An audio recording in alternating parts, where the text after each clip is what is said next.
ধরুন আপনি কোনো বিষয় নিয়ে খুবই চিন্তাগ্রস্ত, মানে কোনো বিষয় নিয়ে আপনি খুবই দুশ্চিন্তার মধ্যে দিন কাটাচ্ছেন এবং কি করবেন, কি ডিসিশন নেবেন কিছুই বুঝে উঠতে পারছেন না। এবং এইসব চিন্তা করতে করতে আপনি রাস্তা দিয়ে হেঁটে চলেছেন, হঠাৎ দেখলেন যে একটা গাড়ি পাশ দিয়ে গেল এবং গাড়ির পেছনে লেখা রয়েছে, don't worry, everything happens for a purpose. যে চিন্তা করো না, সব ঘটনাই কোনো না কোনো কারণে ঘটে। এটা কি হলো? এটা হলো যে আপনি যে সমস্যার মধ্যে রয়েছেন, যে প্রশ্ন আপনার মনের মধ্যে ঘুরে বেড়াচ্ছে, ইউনিভার্স তার উত্তর দিলেন। তো আমরা যখনই যে কোনো সমস্যার মধ্যে পড়ে থাকি, এই ইউনিভার্স বা ঈশ্বর, আপনি যাকেই মানুন, তিনি কিন্তু কোনো না কোনোভাবে আপনার সমস্যা সমাধানের রাস্তা দেখান। কিন্তু তার জন্য আপনাকে অ্যালার্ট থাকতে হবে। এরকম অনেক ইনফরমেশনকে আমরা অনেক সময় কোইন্সিডেন্স বলে অবহেলা করি, কিন্তু অ্যাকচুয়ালি এগুলো আমাদেরই সমস্যা সমাধানের রাস্তা দেখায়।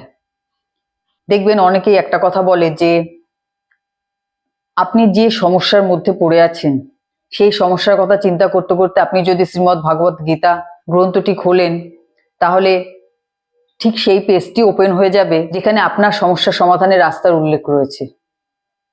বিশেষ করে যারা ঈশ্বরকে বিশ্বাস করেন এবং স্পিরিচুয়াল জার্নিতে আছেন, তারা তো খুব ভালোভাবেই তাদের সব প্রশ্নের উত্তর পেয়ে যান।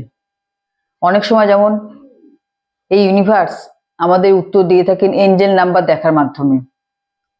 প্রথমত এঞ্জেল নাম্বার দেখার মানে হচ্ছে যে সমস্ত এঞ্জেলরা আপনার সাথে আছে, সমস্ত শুভ শক্তি আপনার সাথে আছে।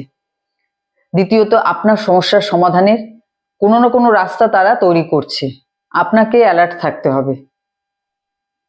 এবার অনেকেই বক্তব্য থাকে যে এঞ্জেল নাম্বার তো আমি বহুদিন ধরে দেখি, কিন্তু কোনো কাজ হয় না।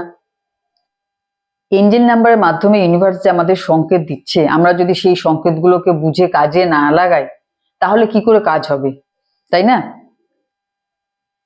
যে কোনো কাজে আমাদের তো অংশ নিতে হবে, আমাদের তো কাজটা করতে হবে।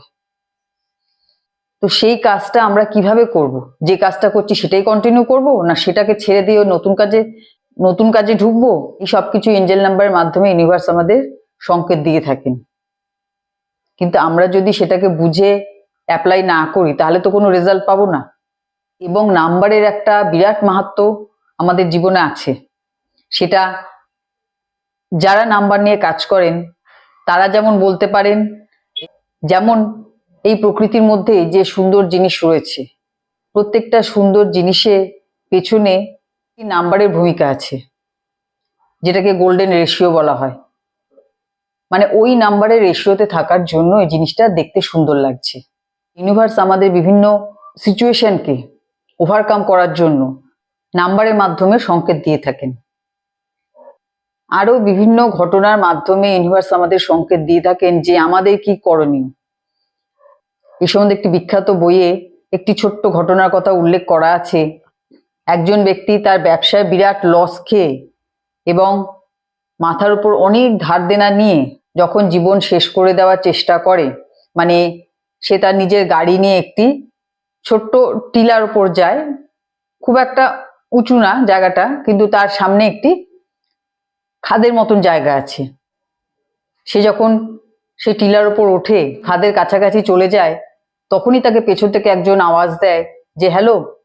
সে ঘুরে দেখে যে একজন ব্যক্তি প্যারালাইসিসের কারণে যে দাঁড়াতে সমর্থ নয় এবং তার পাশে তার হুইল চেয়ারটিও রয়েছে।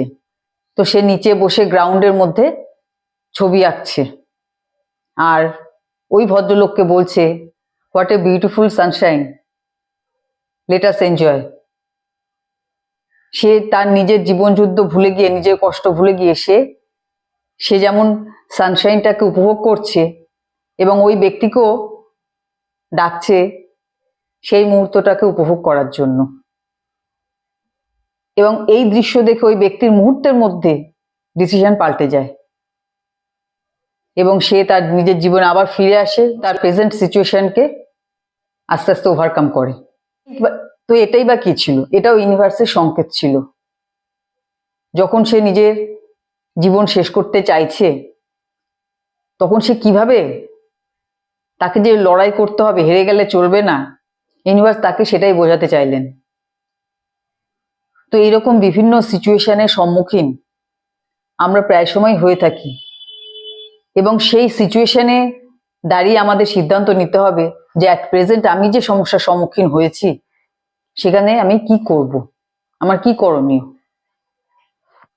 আপনি মানুন বা না মানুন, ঈশ্বর এবং ইউনিভার্স আমাদের সবসময় আমাদের সাথেই আছে এবং সবসময় আমাদের গাইড করছে। তো আজকের এই অস্থির জীবনে আশপাশের ফালতু চিন্তার মধ্যে নিজেকে না জড়িয়ে সবসময় নিজের কাজের প্রতি ফোকাস রাখুন এবং নিজের সমস্যাকে সমাধান করার জন্য পুরোপুরি এফর্ট লাগিয়ে দিন। ঠিক আছে? তো আজকে ভিডিও এখানেই শেষ করছি। সবাই ভালো থাকবেন, সুস্থ থাকবেন। নমস্কার।